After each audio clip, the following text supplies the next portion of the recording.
مرحبا مشاهدينا الأوفياء، مرحبا بكم في جولة جديدة في قلب الواد أبي رقراق أمام برج محمد السادس.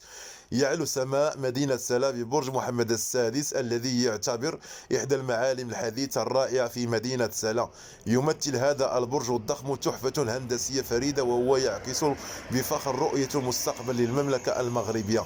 نبدأ رحلتنا أمام برج محمد السادس بانبهار بارتفاعه الشاهق الذي يظهر وكأنه يلمس سماء مدينة سلا.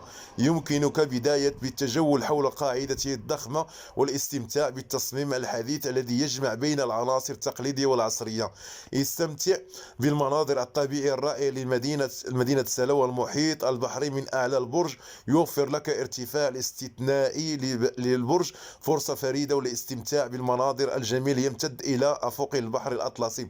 لا تفوتك فرصة زيارة المرافق الترفيهية والثقافية التي تحيط بالبرج، حيث يمكنك التسوق في المراكز التجارية القريبة أو لاستكشاف المقاهي والمطاعم التي تقدم تجربة تذوق مميز. في الختام، تعتبر جولة أمام برج محمد السادس تجربة لا تنسى، حيث يمكنك دمج الثقافة والترفيه والتسوق في إطار الهندسي الرفيع.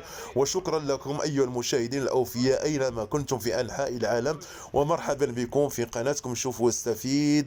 مرة أخرى فضلا منكم أرجو منكم لايك واشتراك وتعليق على الفيديو، وشكرا لكم جميعا. بكم نستمر في نشر مزيد من مثل هذه الفيديوهات. وها أنتم كما تشاهدون برج محمد السادس الرائع اليوم على ضفة الواد أبي رقراق، الفاصل بين مدينة سلا والمدينة العاصمة الرباط، مدينة الأنوار وعاصمة الثقافات الإفريقية. وشكرا لكم على المشاهدة أيها الإخوان أينما كنتم، فضلا منكم. وآخر مرة أقول لكم متابعة واشتراك في القناة إن أردتم. أنت وحريتك أخي الكريم، وشكرا لكم وتحياتي لكم جميعا.